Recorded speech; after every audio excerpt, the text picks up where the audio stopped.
This week, we begin revision. Revision literally means to look again, so our process is going to involve a lot more than just fixing grammar. I expect significant investment and improvement.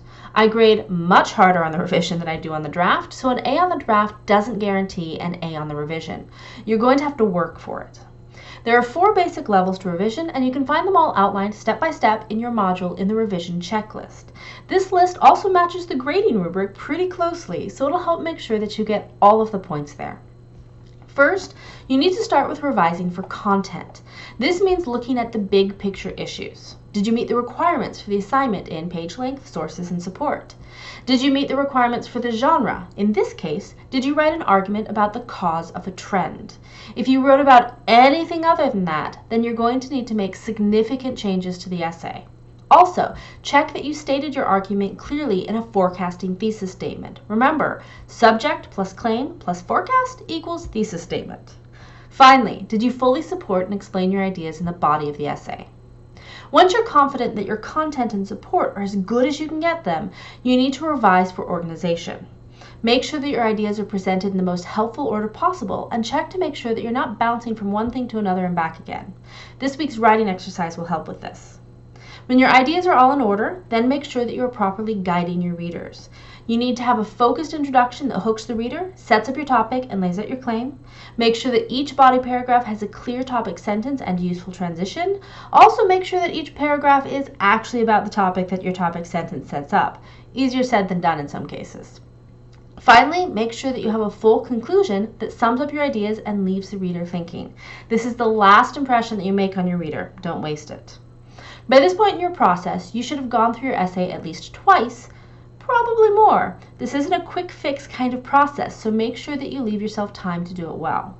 Once you're happy with your organization, then you move on to revising for style. This means going through sentence by sentence and word by word to check for an academic tone, elevated language, and genre-appropriate use of pronouns. In this case, that means that unless you're using your own life experience as support, no first person, no I, we, or us. I will deduct points for this. Also, avoid the second person you. It makes your tone too conversational for an academic audience. The final step is to check your mechanics and grammar. Don't rely just on spell check. It's great and I love it, but it's still a computer algorithm guessing what you're trying to say. Your brain is better. I'm going to be really picky about your citations, so double and triple check those. Remember, if you leave out either your in-text or end-of-text citations, that's plagiarism and you will fail the revision. Finally, check your formatting. There's an MLA example in the top module if you need it. Make sure that you have a heading, header, double spacing, and professional 12-point font. Times New Roman is always a good choice if it's available. As always, if you need help, ask.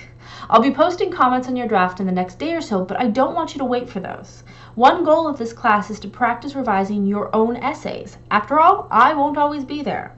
So complete your peer review and your writing exercise to help you identify issues and then get started. Once you've done as much as you can, check my comments to see if there's anything that you missed. But keep in mind, I'm not going to mark every single error.